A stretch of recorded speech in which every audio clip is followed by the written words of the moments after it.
చేయబోరుగా యథార్థం చేదుగుంటది పదార్థం చెత్తగున్నది ఇది విందా నా బొంద తిన్నోళ్ళు గోవింద జంకేది లేదింక నీటెంక పీకేయక అదలకుంటా నిజమంటే తంటాలంట నిక్కుకుంటూ చిక్క దిగుతాదంట మొదలంటూ చెడతావంట వెంట పడి తెగతంటారంట గోపి నా పక్కనుంటే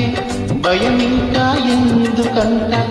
ఎవరంటే నాకేమంట తప్పులుంటే ఒప్పవంట నిజమంటే